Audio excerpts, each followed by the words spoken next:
Me alegra verles hoy reunidos con la casa del Señor. Nos acordamos ayer de esa canción de Danilo Montero. Para los antiguos, ven conmigo a la casa de Dios, celebraremos juntos su amor. Esa casa sabemos que no es un lugar físico, sino un grupo de gente, pero un grupo de gente reunida. Por eso que nuestro vocablo iglesia viene del griego eclesía, que significa congregación, reunión, gente que caminó y se reunió para adorar y servir al Señor. Eso es iglesia, esa es la expresión de la iglesia, cuando nos reunimos. Así que, vamos a ir de lleno a la palabra del día de hoy. Hoy vamos a continuar con esta miniserie acerca de la venida del Señor, la segunda venida de Cristo. Hicimos una primera parte la semana pasada, el domingo pasado, donde vimos un poco una introducción respecto a la escatología y respecto a la segunda venida de Cristo. Hay muchísimo para decir, tengo que resumir muchísimo, porque no queremos estar tanto tiempo, tantos domingos, porque después, no porque no sea importante el tema, sino porque después ya es tanta información que se nos empieza a olvidar. Entonces queremos algo más condensado, un poco más resumido, pero que podamos retener, recordar, sí, ya, ok, esto, el arrebatamiento, la gran tribulación, el anticristo. Ya vamos a entrar en todos esos temas. Entonces, por eso que es una miniserie. Esta es la segunda parte y Dios mediante, después viene otra. Así que vamos a arrancar desde Segunda de Pedro, capítulo 3. Segunda de Pedro, capítulo 3. Yo te animo que después con calma tú leas Segunda de Pedro completo.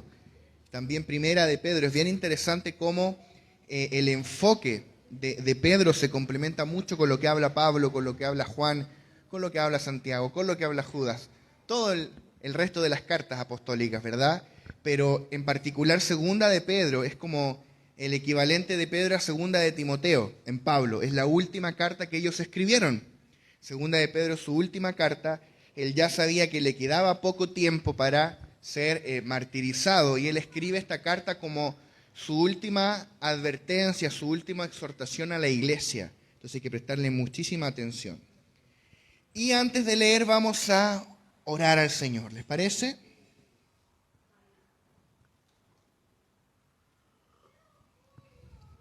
Amado Padre, te damos gracias por tu amor, por tu fidelidad, por el privilegio y la enorme bendición de poder ser tus hijos, de haber sido engendrados por ti, Señor, y de ser parte de tu iglesia, de los que aguardan tu venida, Señor. Queremos hoy poder ser exhortados por medio de tu palabra, Señor. Yo oro para que tu Espíritu Santo hable a cada uno de nosotros el día de hoy, Señor, por medio de tu palabra, por medio de cada versículo, seamos exhortados a aguardar y prepararnos para tu venida. Señor, te honramos y te glorificamos en el nombre de Jesús. Amén. Amén. Entonces, como les decía, vamos a arrancar desde Segunda de Pedro 3. No estamos haciendo, sobre todo para los que quizá nos ven por internet, no estamos haciendo un análisis exhaustivo, académico de la segunda venida del Señor. Una, porque nos demoraríamos mucho más tiempo, tal vez 6 meses, no sé, una cosa así, para verlo con suficiente profundidad. Y tampoco es una defensa o una justificación de nuestra postura escatológica, decir esto es por esto y esto, porque si no tendríamos que poner pilas de 20 versículos detrás de cada punto que voy a tocar y no nos da el tiempo. O sea, no es esa la finalidad. La finalidad es que podamos revisar el panorama completo de los principales acontecimientos antes de la venida del Señor para estar preparados. Ese es el enfoque de esta serie de temas. Amén. Arrancamos en Segunda de Pedro capítulo 3. Desde el verso 1 en adelante. Dice: amados, esta es la segunda carta que os escribo, y en ambas despierto con exhortación vuestro limpio entendimiento, para que tengáis memoria de las palabras que antes han sido dichas por los santos profetas, y del mandamiento del Señor y Salvador dado por vuestros apóstoles, sabiendo primero esto, que en los postreros días vendrán burladores. O sea, Pedro está hablando de los postreros días. Vendrán burladores, andando según sus propias concupiscencias y diciendo, ¿dónde está la promesa de su advenimiento? Porque desde el día en que los padres durmieron, todas las cosas permanecen así como desde el principio de la creación. Eso dicen algunos.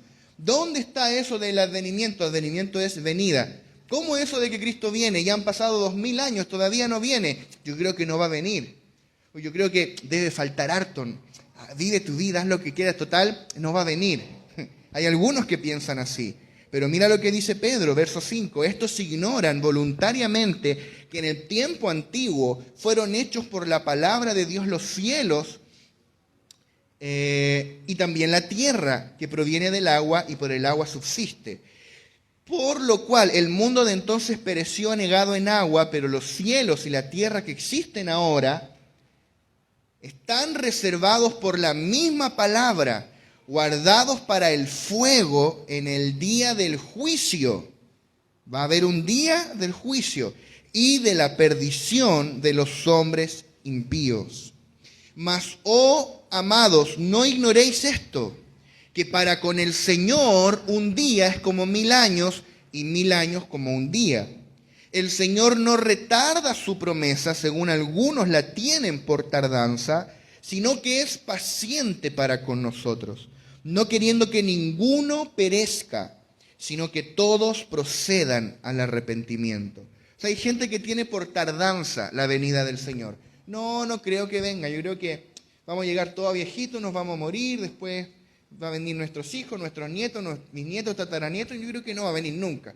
O sí, va a venir, pero bien en el futuro. Que no afecte mi manera de vivir, que no afecte mi agenda, mis prioridades. Porque si tú supieras que el Señor viene el próximo año, por decir algo, ¿no? No vayan a después decir, el pastor Esteban dijo que el próximo, no. Supongamos que tú supieras, aunque eso es imposible, nadie puede saber, pero supongamos que tú supieras que el Señor viene el próximo año. ¿Cambiaría eso tu agenda? Sí, seamos francos, la cambiaría. Nos dedicaríamos como locos a predicar. Le predicarías a todos tus familiares que no conocen a Cristo. Si tú supieras que el Señor viene la próxima semana, olvídate, no vas más al trabajo. No irías más al trabajo. Irías como loco a predicarle a todos tus familiares, tus hijos, tus tíos, tus primos. ¿Cuál es la diferencia entonces? Si te digo que vienen 100 años más, entonces da lo mismo. O sea, si supiéramos la urgencia, si supiéramos lo cercana que está su venida, cambiaría nuestras prioridades. Por eso a algunos les conviene tenerlo por tardanza. Pero dice acá que el Señor no retarda su promesa, sino que es paciente para con nosotros, no queriendo que ninguno perezca, sino que todos procedan al arrepentimiento. O sea, si el Señor ha dado este tiempo de gracia, es para dar a todos la oportunidad de venir voluntariamente a Él y entregarle su vida y reconocerlo como Señor y Salvador personal. Porque cuando Cristo venga ya no va a ser voluntario. Toda rodilla se doblará, toda lengua confesará, van a estar delante de su Creador. Pero ya no habrá esperanza de salvación. Se habrá cerrado la puerta.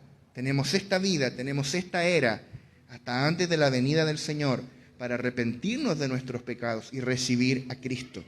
Amén. Ahora bien, ¿cuándo será su venida? La respuesta más breve es pronto. Por ejemplo, si vamos a Apocalipsis capítulo 3, verso 11, el Señor Jesús dijo, he aquí, yo vengo pronto. Pronto, el Señor lo dijo, no un hombre. Él dijo, yo vengo pronto, retén lo que tienes para que ninguno tome tu corona. Amén. Amado, que nadie te robe tu corona. Yo no quiero que a mí nadie me robe mi corona, la cual el Señor me va a dar cuando Él venga. Yo quiero reinar con Él. Que ningún pecado estúpido me robe mi corona, que ninguna personilla ahí inapropiada me robe mi corona, que ninguna distracción, ningún hobby que robe mi tiempo, que nada me robe mi corona. Yo quiero cumplir el propósito por el cual Dios me envió a esta tierra. ¿Cuántos dicen amén? Tal vez tu propósito, tu asignación no es el mismo que la de otra persona en el cuerpo de Cristo. Todos tenemos un llamado diferente, pero lo que Dios te mandó, tú lo tienes que hacer. Eso es éxito en el reino, hacer lo que se te mandó a hacer. Apocalipsis 22:12 dice, he aquí yo vengo pronto y mi galardón conmigo para recompensar a cada uno según sea su obra. Él es el Señor. Algunos lo quieren solo como Salvador, no como Señor. Y algunos que lo han aceptado como Señor, tal vez todavía no saben que Él también es el juez. Y Él juzgará a los vivos y a los muertos. Todos los muertos resucitarán. Todos serán juzgados por Jesucristo. Y dice que Él recompensará a cada uno según sea su obra. No puedes escapar de la ira de Dios, no puedes escapar del juicio venidero. Por ende, tienes que hacer las paces con Dios, tienes que reconciliarte con Dios por medio de la sangre de Cristo derramada en la cruz. Hoy es el tiempo, hoy es el día agradable. Por eso dice Dios en Isaías, venid y estemos a cuenta. Si vuestros pecados, dice Dios, fuesen como la grana, fueren rojos, fueren de un color intenso, vendrán a ser como la blanca nieve. Es tiempo hoy de lavar tus pecados en la sangre del Cordero. Es tiempo hoy de venir a Cristo. Mañana puede ser demasiado tarde. Apocalipsis capítulo 22, verso 20 dice, el que da testimonio de estas cosas dice, ciertamente vengo en breve. ¿Cuántas veces tiene que decirme que viene en breve para que yo me lo tome en serio? Tercera vez, y no leí todos los versículos. Y mira lo que responde Juan. Dice, amén, sí, ven Señor Jesús. ¿Habrá aquí una iglesia que ama su venida, que anhela su venida? Ven Señor Jesús, ven a reinar sobre las naciones, ven a hacer justicia. Y ya vamos a ver todo lo que va a pasar cuando Él venga. Él vendrá con los muertos en Cristo, porque los muertos en Cristo resucitarán primero. Amén. Gloria al Señor. Ahí va a estar mi abuela, que ya partió con el Señor. Van a venir todos los santos de la antigüedad, todos los héroes de la fe que admiramos. Ahí va a venir John Wesley. Va a venir de la mano con Calvino. ¿En serio? Va a ser glorioso. Glorioso. Sin embargo, aunque es pronto, el día y la hora nadie lo sabe. Nadie sabe. Mira lo que dijo el Señor Jesús en Marcos capítulo 13, verso 32. Pero de aquel día y de la hora nadie sabe. Nadie sabe. Ni aun los ángeles que están en el cielo, ni el Hijo del Hombre, sino el Padre. O sea, si se te aparece un ángel y te dice, no le digas a nadie, pero te voy a decir cuándo viene el Señor, no es verdad. Dice que ni siquiera Cristo mismo sabe, solo el Padre. Eso es un misterio, solo el Padre. Hace poquito un escatólogo conocido puso una fecha. Ya pasó la fecha, todavía estamos aquí. Porque no podemos poner fecha, no puedes adivinar la fecha. Ni contando las semanas de Daniel, no puedes. Nadie sabe el día ni la hora. Por ende, tenemos que estar siempre preparados. Jesús contó una parábola y dijo, si tú supieras qué día y a qué hora te van a entrar a robar a la casa, tú esperarías al ladrón vestido a las 3 de la mañana con una escopeta. El problema es que el ladrón no te avisa a qué hora viene. Y para los que no estén preparados, Jesús vendrá como ladrón en la noche. Va a estar durmiendo. Oye, hay gente que le entran a robar y ni se entera en la noche. Si el ladrón es silencioso, roba, se va, despiertan, no está la tele. Claro, algunos van a estar tan dormidos que ni se van a enterar de que vino el arrebatamiento. Pero cuando Cristo venga al final de la gran tribulación, ahí todo ojo le verá. Bueno, avanzamos. Si no sabemos cuándo será, pero sabemos que es pronto, tenemos que vivir con la expectativa de su venida. Y tenemos que estar siempre preparados para su venida. Y trabajar con miras a que Cristo podría venir mañana o podría venir en 100 años más. No lo sabemos. O capaz venga hoy. No lo sabemos. Quizá venga antes de que termine esta reunión y venga el arrebatamiento de la iglesia. Eso podría pasar. Podría pasar. Entonces tenemos que estar siempre preparados y también tenemos que mirar las señales de los tiempos. Hay señales de los tiempos que podemos mirar. Vamos a ir a Mateo capítulo 16, versículo 1 al 3. Mateo capítulo 16, verso 1 al 3. Dice: vinieron los fariseos y los saduceos para tentarle y le pidieron que les mostrase señal del cielo. Mas él respondiendo les dijo: cuando anochece decís buen tiempo, porque el cielo tiene arreboles. Las nubes ahí están con arreboles. Y por la mañana, hoy habrá tempestad, porque tiene arreboles el cielo nublado. Hipócritas, que sabéis distinguir el aspecto del cielo, mas las señales de los tiempos no podéis. Entonces Jesús les dice: ustedes miran al cielo y saben cómo va a estar el clima mañana, ¿sí o no? Tú puedes mirar, va a estar nublado mañana. Yo me acuerdo cuando yo era chico, allá en Quilpué, había un dicho y que siempre la chuntaba. Era norte claro, sur oscuro, aguacero seguro. Y siempre la chunta, es impresionante. Hay una lógica detrás, y es que en Chile, por lo general, los frentes de mal tiempo entran por el sur y van subiendo. Por eso que a nosotros, cuando las nubes están al sur, porque aquí va a llover. En realidad tiene sentido. Tú lo puedes aprender por observación. Jesús dice: ustedes son capaces de saber eso y no pueden ver las señales de los tiempos. Porque los tiempos te evidencian, dan señales de que esta era se está acabando. Y los fariseos estaban viendo en persona a Cristo delante de ellos y no fueron capaces de leer las señales de los tiempos. Y así muchos hoy que estamos a las puertas de la segunda venida del Señor, todavía no pueden ver los tiempos, las señales. Hay señales de los tiempos. Vamos a mencionar hoy 3 tipos de señales de los tiempos o signos de los tiempos. 3 tipos de signos de los tiempos. Primero, signos que muestran la gracia de Dios. Signos que muestran la gracia de Dios. Ahí vamos a hablar de la proclamación del Evangelio a todas las naciones y de la salvación de la plenitud de Israel, que ahora lo vamos a explicar. Segundo, signos que indican oposición a Dios. También hay signos que indican oposición a Dios. Vamos a hablar de la apostasía. Apostasía, lo vamos a explicar hoy. El misterio de iniquidad, la tribulación y el anticristo. El anticristo, o el hijo de pecado, o el hijo de perdición.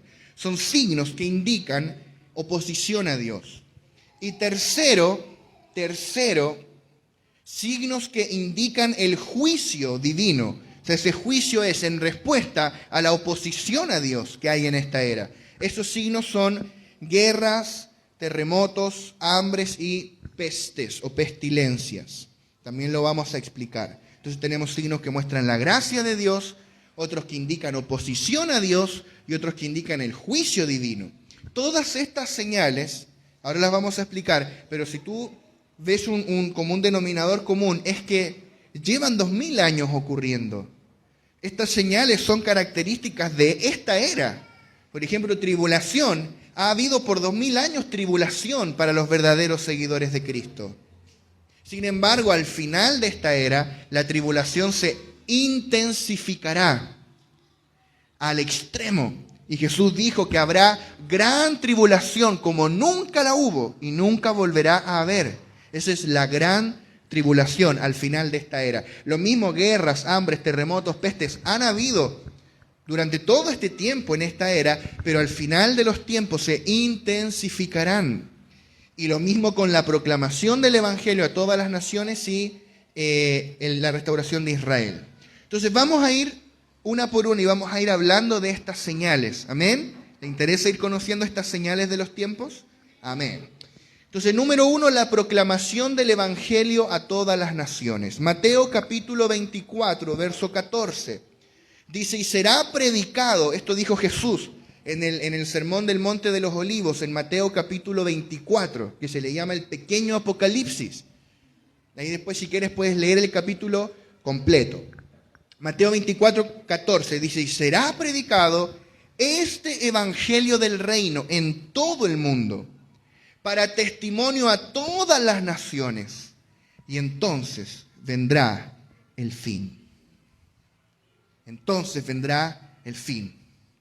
Imagínate, siglo I, los apóstoles predicando por Jerusalén, Samaria, mandaron algunos a Asia Menor, Pedro se fue ahí para Grecia predicando. Se dice que Bartolomé, Felipe se fueron hacia el este, Irán, Babilonia. Dicen que hubo un apóstol que llegó, dicen, hasta India, porque pocos, no sé, 2 siglos después ya habían cristianos en India. Tremendo. Incluso se dice que Pedro llegó hasta lo que hoy es Inglaterra. Se dice, no está en la Biblia, pero efectivamente cuando llegaron después, 3 o 4 siglos después, misioneros a Gran Bretaña, ya había cristianos allí, para su sorpresa. Bueno, pero aún así, seguían habiendo millones de personas que nunca habían oído el Evangelio. Por ejemplo, todo el continente americano, prácticamente todo el continente africano, salvo la parte como más romana de África, el norte de África, Oceanía, casi toda Asia. Y el Evangelio ha continuado siendo predicado. Y cada vez llega más etnias y más naciones. Eso es una señal de que el fin de los tiempos se acerca. Pero es una señal en la cual tú y yo tenemos una responsabilidad. Y es predicar el Evangelio, porque en Mateo capítulo 28 esto está en forma de mandato. Por tanto, id a ser discípulos a todas las naciones, ¿verdad? Id por todo el mundo y predicad el Evangelio a toda criatura.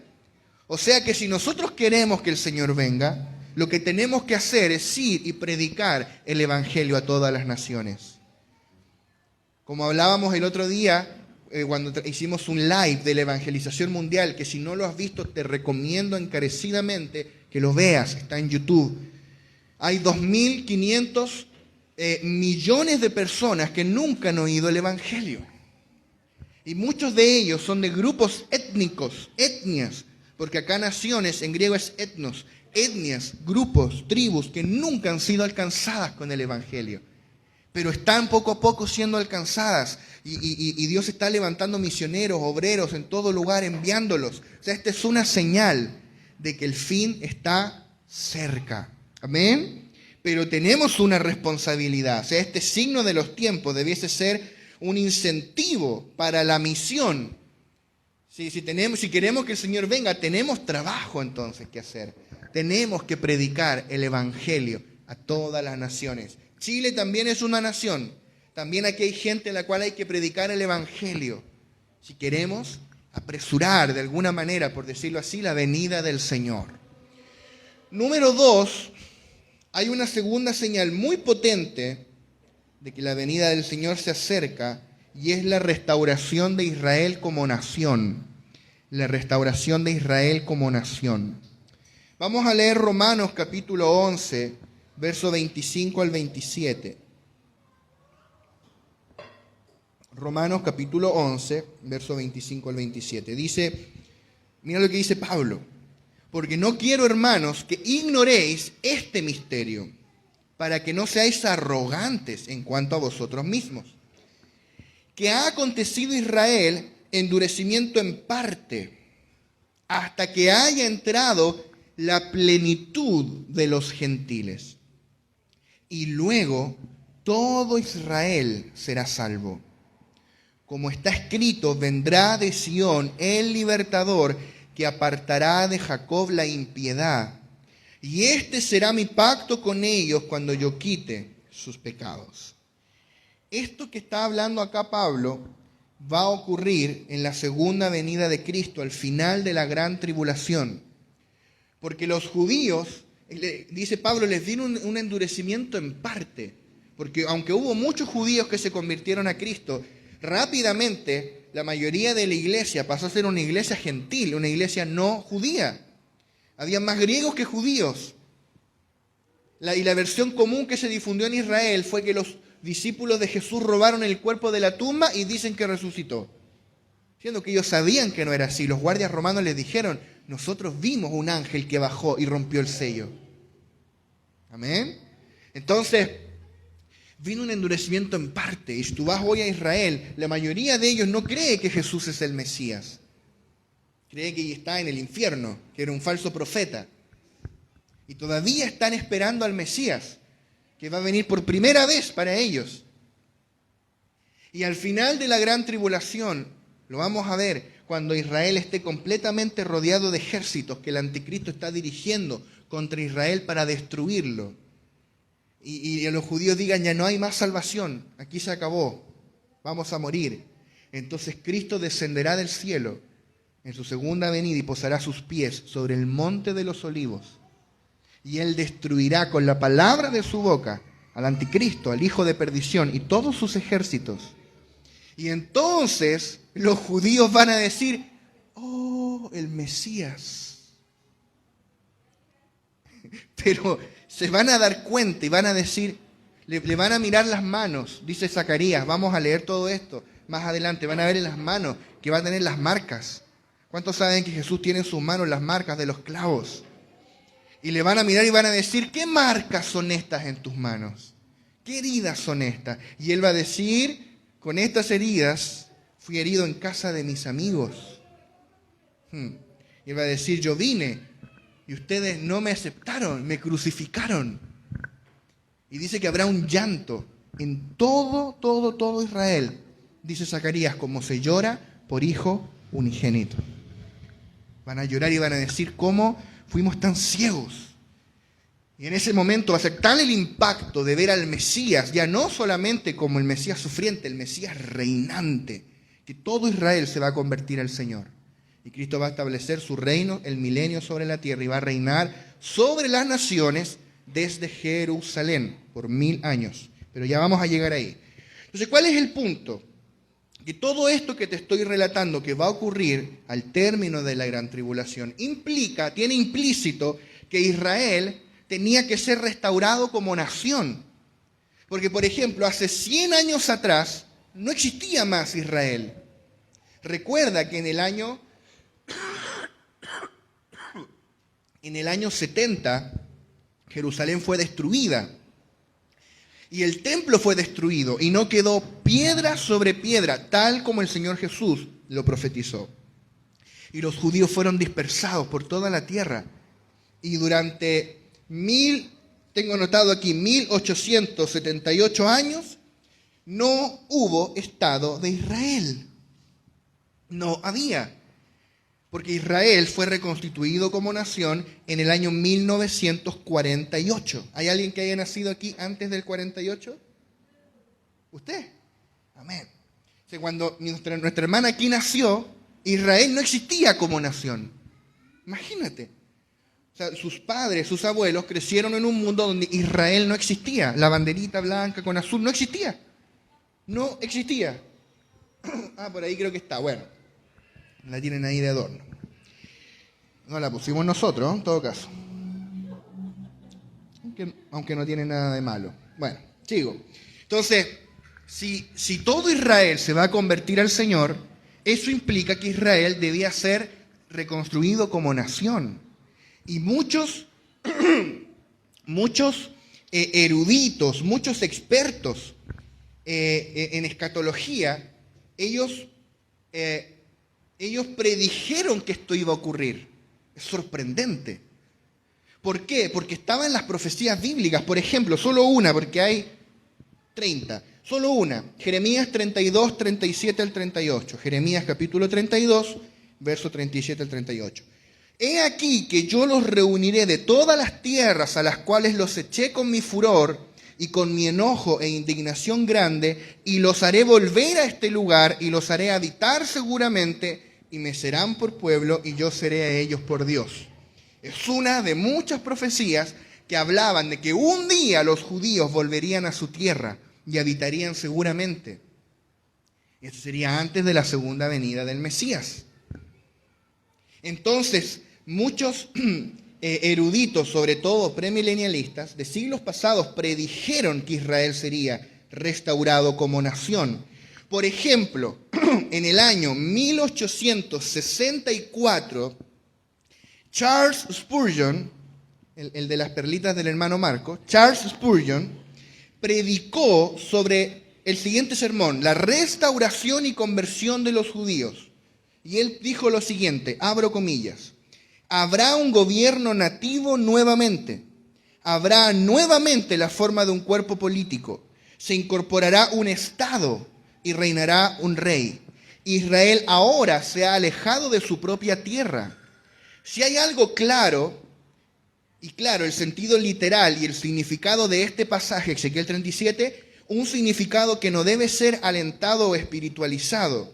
Debe ser evidente que las 2 y las 10 tribus de Israel deben ser restauradas a su propia tierra y que un rey debe gobernar sobre ellas. O sea, en el año 1864, Charlesito Spurgeon dijo: Israel va a volver a ser restaurado como nación. Y no solo él, muchos también lo dijeron. Lo sorprendente es que eso pasó el año 1948. Y hoy día tú estás yo nací en un planeta donde Israel es una nación. Por casi 2000 años Israel no existió. Estaban dispersos. Es un milagro geopolítico. Un milagro. Que solo es creíble por el hecho de que estaba profetizado. Eso es una poderosa señal de que la venida del Señor está cerca. Siguiente señal, avanzo rápido, siguiente señal: guerras, terremotos, hambres y pestilencias. Mateo capítulo 24, versos 6 al 8. Y oiréis de guerras y rumores de guerras, mirad que no os turbéis. ¿Cuántas guerras hemos oído últimamente? Muchas.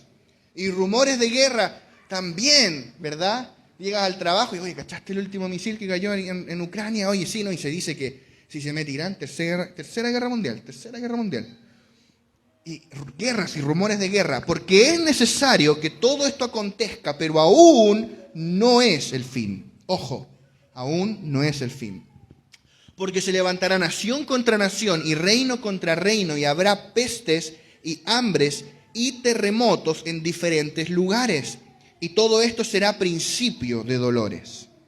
Entonces acá Jesús menciona guerras y rumores de guerras, pestes, hambres y terremotos. Ahora, estos signos son una evidencia del juicio divino.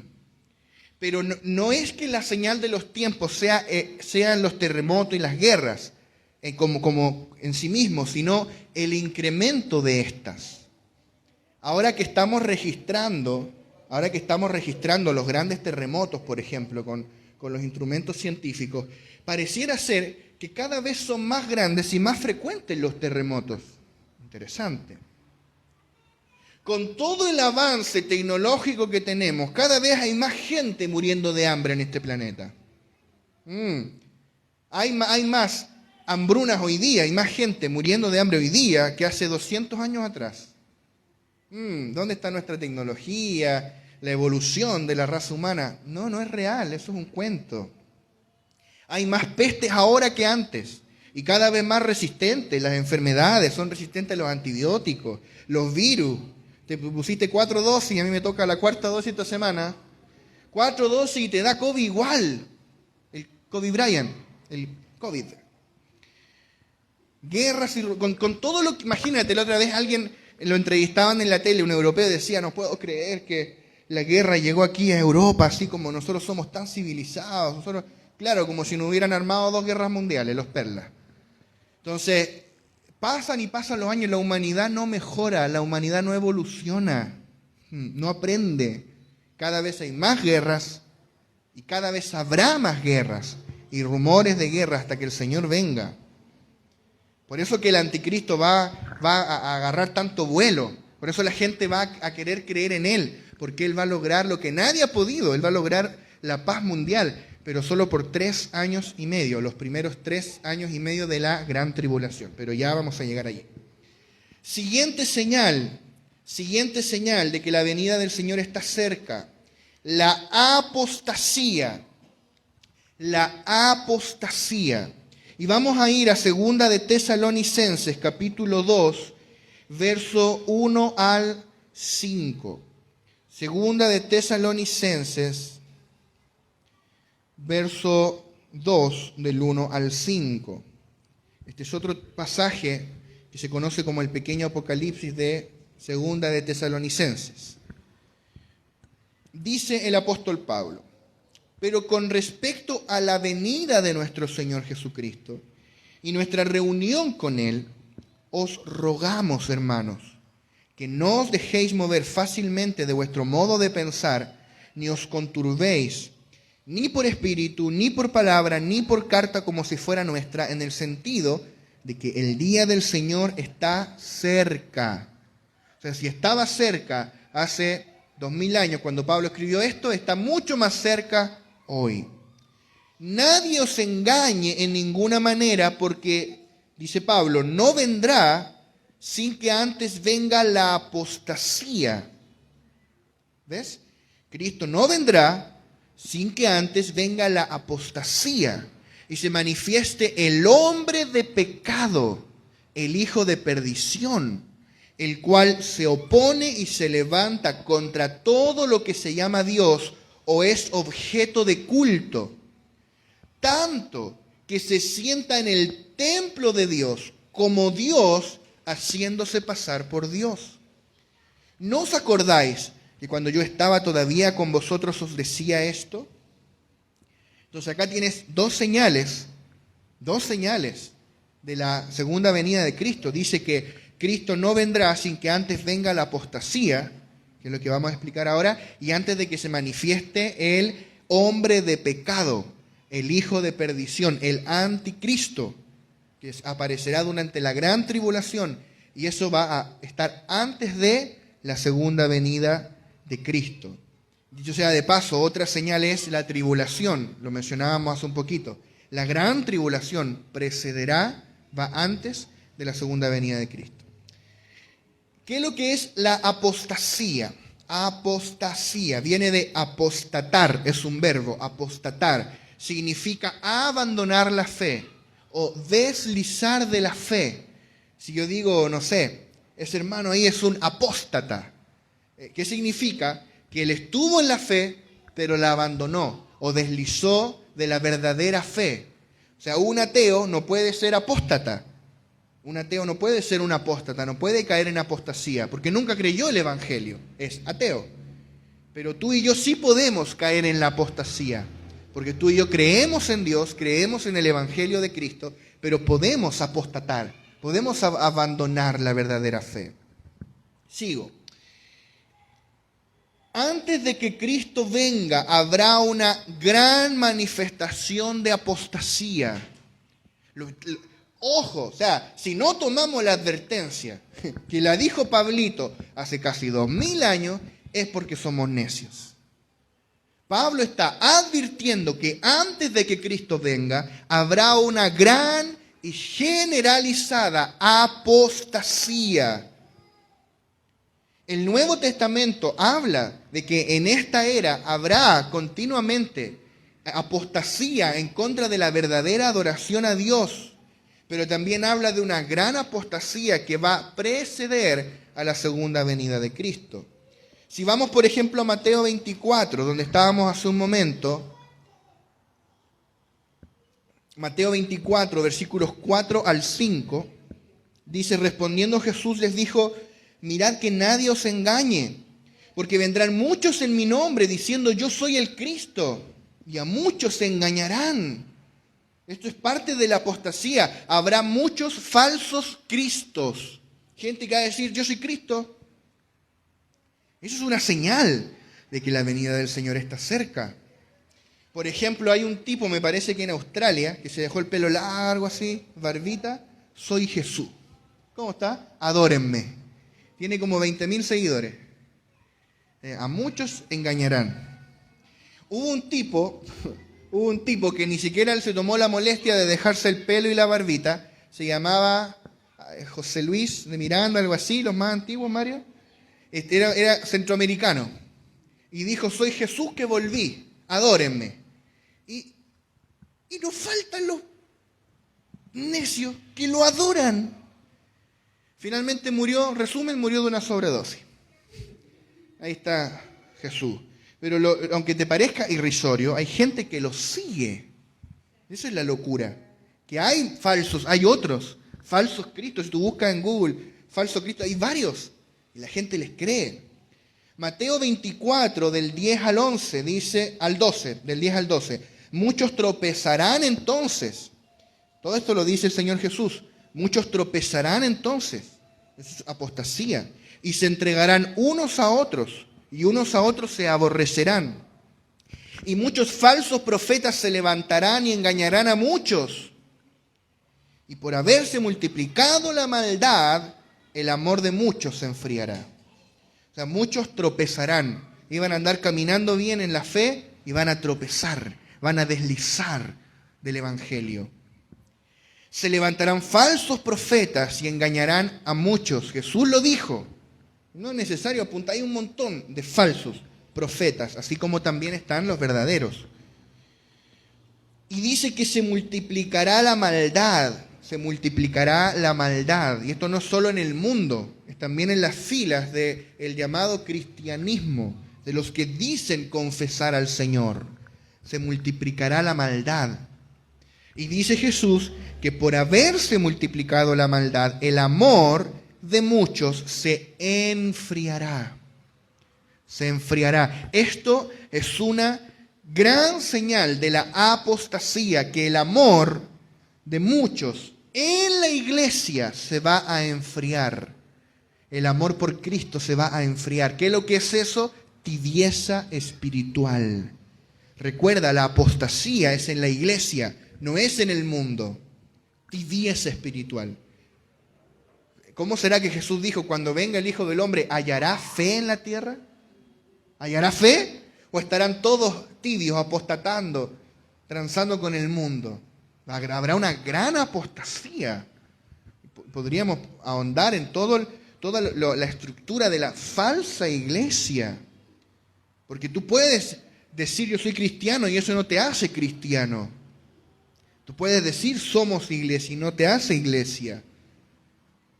Tú puedes decir yo adoro a Dios y creer que estás adorando a Dios y adorar cualquier otra cosa. Falsa adoración. Entonces habrá una gran apostasía.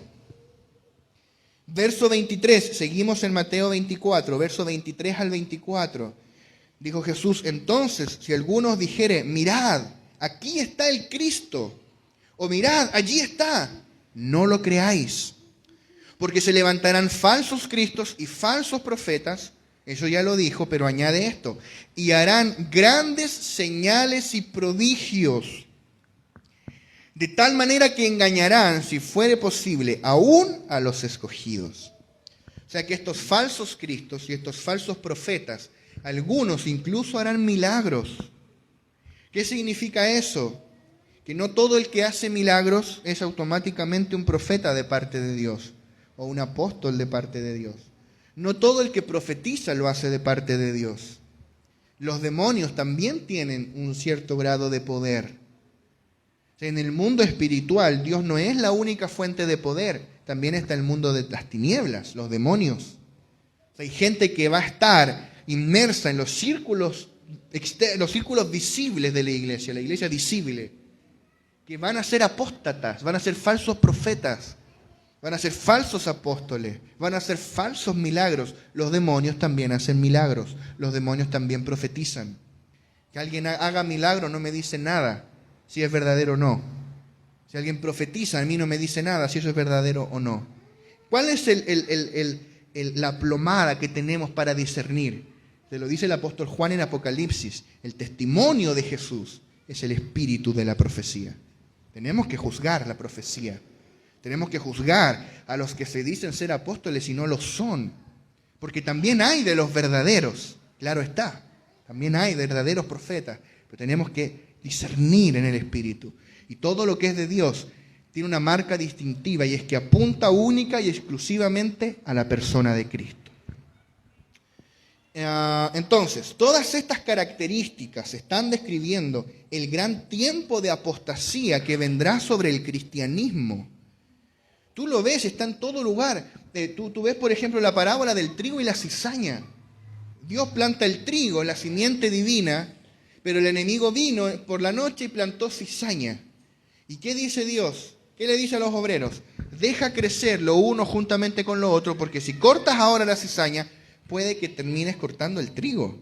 Déjalos que crezcan y al final, en el tiempo de la cosecha, vamos a cortar. Interesante. Entonces, nosotros somos el trigo, pero el maligno también ha plantado cizaña. ¿Cómo tú diferencias al trigo de la cizaña? Porque el trigo cuando crece da fruto. Crece la espiga, es amarillita, igual que la cizaña, pero el trigo se llena de fruto y el fruto hace que caiga por su propio peso y se inclinan ahí las espigas. La cizaña crece, crece, crece, nunca da fruto. Tú la diferencias inmediatamente. ¿Estoy siendo trigo o estoy siendo cizaña? ¿Quién me plantó? ¿Qué simiente estoy portando?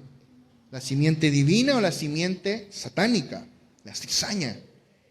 Eso no lo puede responder nadie. Lo responde el fruto. Primera de Timoteo, capítulo 4, verso 1. Primera de Timoteo, capítulo 4, verso 1. Dice, pero el Espíritu dice claramente que en los postreros tiempos algunos apostatarán de la fe, escuchando a espíritus engañadores y a doctrinas de demonios. Y el capítulo sigue, tú lo puedes leer. Eso es lo bueno, que todos tenemos una Biblia en nuestro idioma disponible. La puedes leer en casa. El Espíritu, hace 2000 años, el Espíritu Santo ya decía claramente, no así como con un espejo, no, claramente que en los postreros tiempos algunos apostatarán de la fe. ¿Y a quién van a escuchar? Demonios, doctrinas de demonios y espíritus engañadores. ¿Dónde se predica doctrina? No en los matinales, no en, no sé, en las películas, en Netflix. Doctrina se predica en las iglesias, en los púlpitos. Amén. O sea, habrá una gran apostasía entre las filas de la iglesia. Esa es una señal de que la venida de Cristo está cerca. Si tú ves las 7 iglesias de Apocalipsis, que además de ser 7 testimonios, 7 cosas que tenemos que vencer, 7 exhortaciones a nosotros, también están hablando de 7 periodos en la historia de la iglesia, en esta era. Esto es impresionante. El Señor resumió esta era entre su primera y su segunda venida en 7 iglesias. 7 es el número de la plenitud, la era de la iglesia, por eso son 7. Y la última es la Odisea. ¿Cuál es la característica reinante de la Odisea? La tibieza. O sea, antes de que el Señor venga, vamos a ver la iglesia más carnal que se haya visto. Tibia, apóstata. Tiene nombre de que vive, pero está muerta. O sea, temamos al Señor. Encendámonos en fuego. No nos permitamos deslizar hacia la apostasía, sino que oigamos la advertencia, porque esta es una señal de que su venida está cerca. ¿Para qué? Para que no nos tome su venida como a ladrón en la noche. Verso 3, voy a la segunda de Timoteo. Segunda de Timoteo, capítulo 4, verso 3 y 4, dice, porque vendrá tiempo cuando no sufrirán la sana doctrina, sino que teniendo comezón de oír, se amontonarán maestros conforme a sus propias concupiscencias, y apartarán de la verdad el oído y se volverán a las fábulas. Esta es otra característica de los postreros tiempos. Habrá falsos maestros. Tú te metes a YouTube y tienes toda una amplia gama de falsos maestros y también de verdaderos maestros. Nos toca discernir. Pero dice que como habrá comezón de oír, ganas de escuchar, por escuchar, la gente va a creer a esas enseñanzas de demonios. Eso es apostasía. Y por último, y muy relacionado, vamos a hablar del misterio de la iniquidad. El misterio de la iniquidad. Segunda de Tesalonicenses, capítulo 2, verso 7. Segunda de Tesalonicenses 2:7 dice, porque ya está en acción el misterio de la iniquidad, solo que hay quien al presente lo detiene, hasta que él a su vez sea quitado de en medio. El misterio de la iniquidad. ¿Qué es eso? Lo vamos a explicar ahora. Pero este misterio de la iniquidad ya estaba en operación en los días de Pablo, hace casi 2000 años. 20 siglos. Ya estaba en operación. Y ha continuado en operación hasta nuestros días. Y hoy está operando, pero intensificado de una forma mucho más intensa. ¿Qué es lo que es iniquidad? Iniquidad. Viene de la palabra griega anomia. Anomia. Nomia viene de nomos, significa ley. Y es una, como contradecir. O sea, anomia significa sin ley. Anomia. Iniquidad, sin ley. De hecho, en el español significa lo mismo, porque iniquidad se opone al término equidad. Equidad. Equidad se refiere a algo justo, a un juicio justo. O sea, si tú, por ejemplo, ves las leyes de un país, significa justicia de forma igual e imparcial para todos los ciudadanos. Pero iniquidad es la ausencia de equidad, la ausencia de justicia, la ausencia de juicio, la ausencia de ley. Eso es iniquidad. Y mira qué interesante, porque Pablo profetizó esto, y el mundo posmoderno en el que tú y yo vivimos, la sociedad posmoderna se caracteriza por la creciente ausencia de una referencia de lo que es correcto. Un relativismo moral y ético sin precedentes. Sin precedentes. No hay ningún margen de lo moralmente correcto. Es una anomia, es una ausencia de ley, una iniquidad que ya no solamente está en el ámbito legal, sino en lo moral. Porque una cosa es decir, es que esto es legal o no es legal, y otra cosa es decir, es que esto no está mal, está bien. Hace unos meses atrás, me parece, el apóstol Lucas transmitió sobre la ventana de Overton, hizo una transmisión live, la ventana Overton, ¿verdad? Cómo transformar lo inaceptable en ley. Y va siguiendo siempre el mismo patrón, búscalo. Está todo en internet, googléalo. Y tú lo puedes buscar ahí. Como, supongamos, no sé, quiero hacer que el canibalismo sea legal. Quiero hacer, supongamos. Eso es inimaginable. A la gente, si yo le contara a la gente, no, a mí me gusta comer carne humana, por decir algo. Estoy poniendo un ejemplo burdo. La gente diría, ¡ay, qué asco!, ¿verdad? ¿Cómo tú transformas eso en algo legal? Primero vas mostrando casos excepcionales. Oye, mira, esta tribu en África hicieron esto. Comen carne humana porque no tienen comida y reciclan los mismos cuerpos de sus familiares y les transfieren la esencia. ¡Qué bonito! Sí, en realidad, en algunos casos está permitido. Después te muestran el testimonio de este avión que cayó ahí en Uruguay. ¿Dónde fue? Acá en Argentina, no me acuerdo dónde. En Chile con Argentina, bueno, por ahí. Cayó el avión y tuvieron que comerse a los compañeros congelados porque si no. Y bueno, sí, en realidad en ese caso también está permitido. Después te muestran una entrevista a alguien que dice, no, en realidad a mí me gusta comer carne humana. Mira la estupidez que estoy hablando. Y te muestran una entrevista y es alguien famoso, algún periodista, no sé, un actor famoso. Y oye, en realidad no es tan malo. Bueno, si lo hace ella, bueno. Y empieza con la validación con personajes famosos, te empiezan a sacar estudios, así como tipo un documento. Y poco a poco van transformando el criterio público hasta que ya sea moralmente aceptado. Y una vez que la sociedad lo acepta, entonces dices, bueno, esto debería ser un derecho. Y entonces se legisla. Eso es exactamente lo que hicieron con el aborto. Claro, te ríes del ejemplo del canibalismo.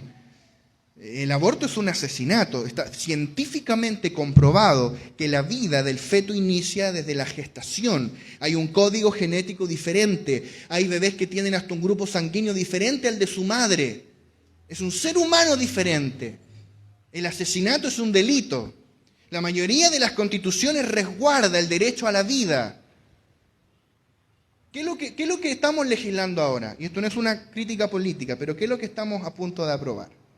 Aborto sin límite de semanas. O sea, el bebé de 9 meses en la guatita no tiene derechos. Afuera sí. Ojalá que lo pillen afuera entonces. Mira la estupidez humana. ¿Cómo llegamos aquí? Mostrándote casos excepcionales, partiendo, no es que solo para algunas causales, solo en caso de aborto, o sea, solo en caso de violación, solo en caso de menores de edad, solo en caso de, no sé, inviabilidad fetal, riesgo para la vida de la madre. Y gente dice, oh, sí, en realidad no es malo, bueno, en estos casos puntuales, pero yo nunca aprobaría aborto libre. ¿Cómo llegamos allí? Ventana Overton. Lo mismo se está haciendo con el tema del matrimonio homosexual. Ya llegamos allí, es lo mismo. Primero te muestran un reportaje, después esto, después un famoso que aparece y te dice, no, yo no soy tan malo y esto. ¿Se está entendiendo? Hay una completa ausencia de lo moral y de lo ético.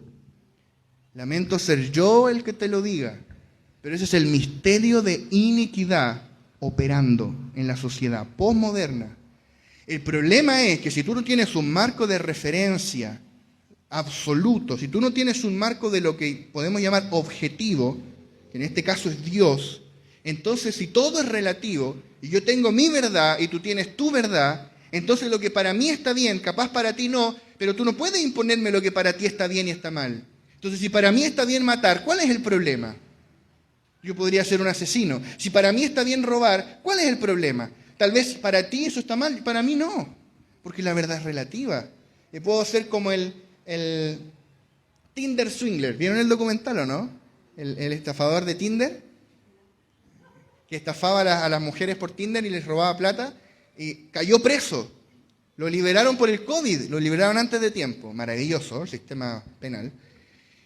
Y ahora adivina a qué se dedica. A estafar. Y lo chistoso es que hay un documental, yo lo tomo como anecdótico, un documental en su contra en Netflix, que dice que el tipo es un ladrón, un estafador, robó a una sola chica, le robó 250 millones de pesos, que es la que está en el documental.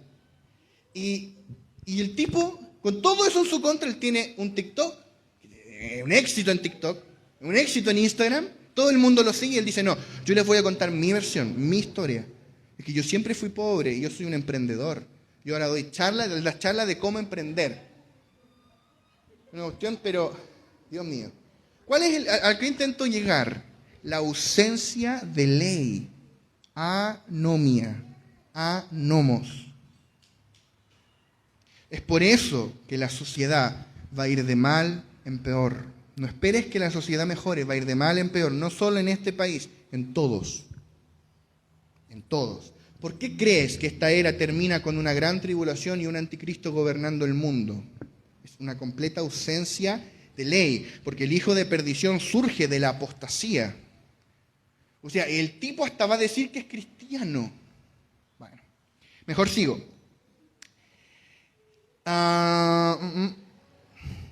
En Primera de Timoteo, capítulo 3, verso 16, vemos otro misterio que está en contraposición al misterio de la iniquidad.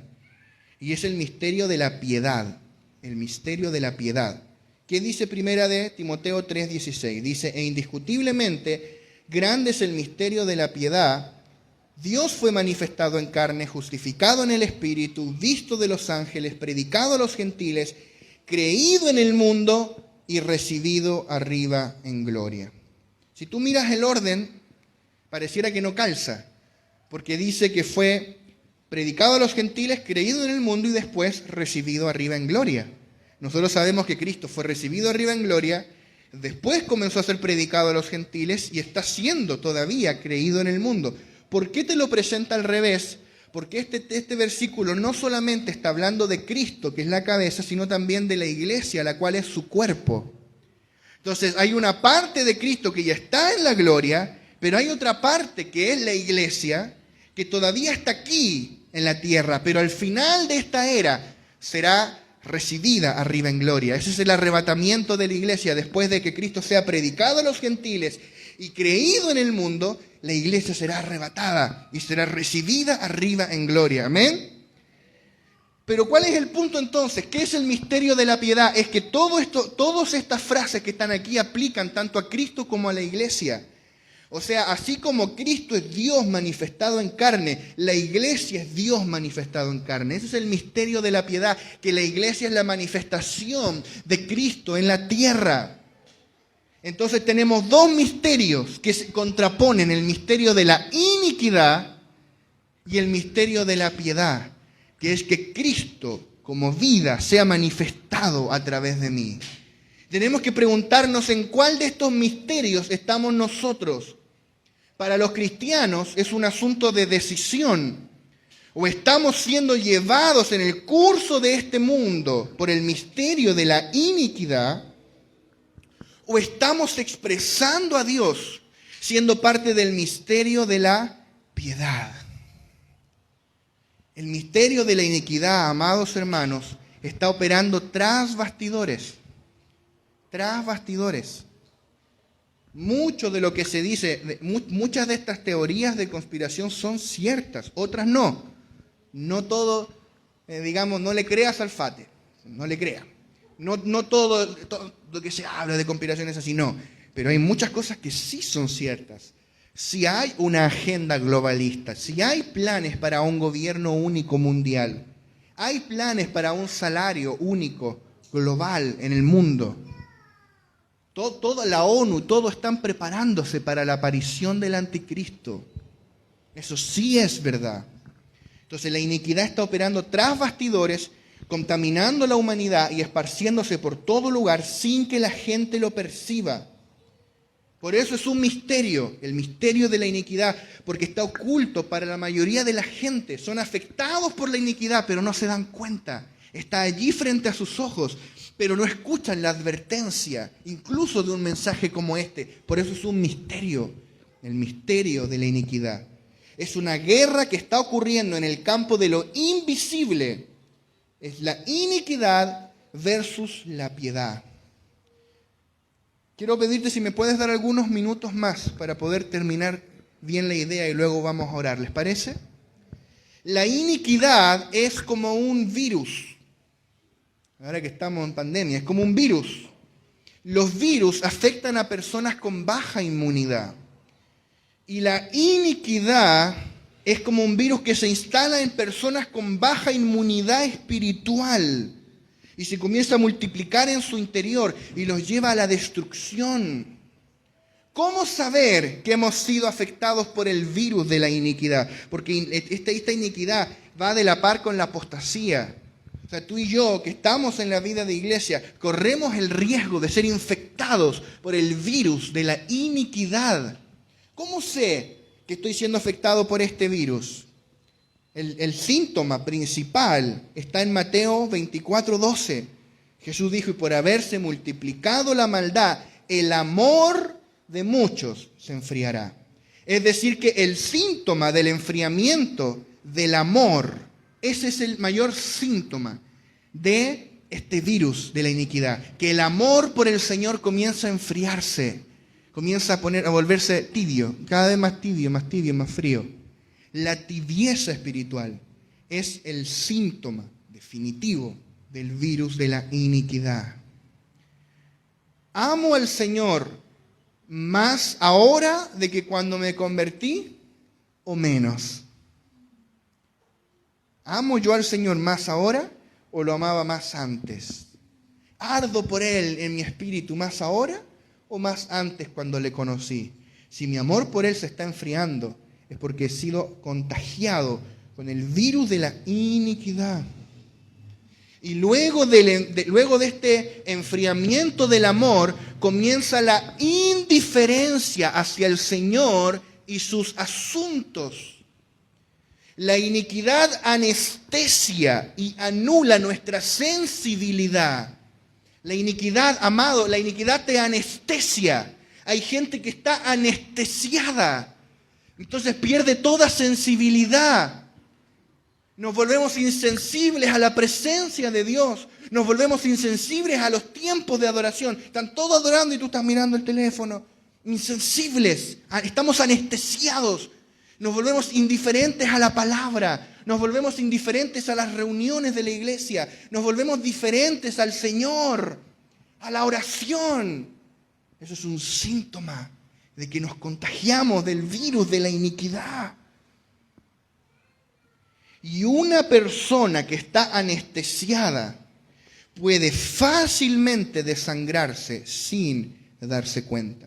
Y eso es lo que Satanás desea hacer con los cristianos. Contagiarte este virus de la iniquidad para anestesiarte, que te desangres lentamente sin darte cuenta. Algunos ejemplos de cómo podemos desangrarnos. Segunda de Timoteo, capítulo 3, verso 1 al 4. Dice, también debes saber esto, que en los postreros días vendrán tiempos peligrosos, porque habrá hombres amadores de sí mismos, avaros, vanagloriosos, soberbios, blasfemos, desobedientes a los padres, ingratos, impíos, sin afecto natural, implacables, calumniadores, intemperantes, crueles, aborrecedores de lo bueno, traidores, impetuosos, infatuados, amadores de los deleites más que de Dios. Esta es la descripción de una persona que está siendo arrastrada por la iniquidad, que se contagió el virus, que se está desangrando. Y esto es una advertencia a la iglesia, porque la apostasía es en la iglesia, no en el mundo. Pablo hace una advertencia similar en 1 Corintios, capítulo 6, verso 9 al 10. Y dice, ¿no sabéis que los injustos no heredarán el reino de Dios? No erréis, ni los fornicarios, ni los idólatras, ni los adúlteros, ni los afeminados, ni los que se echan con varones, ni los ladrones, ni los avaros, ni los borrachos, ni los maldicientes, ni los estafadores heredarán el reino de Dios. O sea, esto es una advertencia a la iglesia. Si yo, habiendo confesado a Cristo, practico estas cosas, yo no heredaré el reino venidero, no heredaré el reino en el futuro. Me perderé el reinar con Cristo en el milenio. Cualquiera de estas, porque tú puedes, y ahí, o sea, si tú lees esto y tú relativizas y tú dices, pero esta no es tan mala. ¿Cómo que los maledicientes, de repente, igual se me sale su... Dicen los avaros, bueno, pero es que es mi plata, yo trabajo. Bueno, pero los fornicarios, bueno, pero hoy día todos lo hacen, ¿quién espera hasta el matrimonio? Si tú relativizas lo que está aquí, déjame decirte, ya estás anestesiado, ya estás contagiado. Estamos contagiados con la iniquidad. Y Dios es muy severo. Hay un pasaje similar en Efesios 5, que lo puedes leer en casa, verso 3 al 5, que te vuelve a decir, los que practican estas cosas no heredarán el reino de Dios. Nos vamos a perder el milenio, y vamos a hablar en el próximo tema. Entonces, amados, esta es una advertencia, y estamos ya terminando, pero esta es una advertencia para nosotros. Si miras, por ejemplo, las bacterias, pongamos como ejemplo las bacterias, ¿cuál es el ambiente ideal para las bacterias? Es la tibieza. No es ni lo muy caliente, porque se queman, ni lo muy frío, porque no germinan, no se multiplican. Es lo tibiecito. Eso es lo que le gusta a las bacterias, lo tibiecito. Fíjate, o sea, esta enfermedad de la iniquidad, una enfermedad espiritual, crece en ambientes de tibieza espiritual. Es por eso que la tibieza espiritual es la peor condición en la que un hombre se puede encontrar. Cuando tú no eres ni frío ni caliente, es peor que ser frío. Mira lo que dice Jesús, y este es el último versículo que vamos a leer hoy, en Apocalipsis capítulo 3, verso 14 al 15. Y escribe el ángel de la iglesia en la Odisea, la última iglesia de la última era, antes de la venida del Señor. He aquí el amén, el testigo fiel y verdadero, el principio de la creación de Dios dice esto: yo conozco tus obras, que ni eres frío ni caliente. Ojalá fueses frío o caliente, pero por cuanto eres tibio y no frío ni caliente, te vomitaré de mi boca. Esa es la advertencia del Señor, amados. Y con esto terminamos hoy, con esta advertencia del Señor, no mía, yo no soy nada.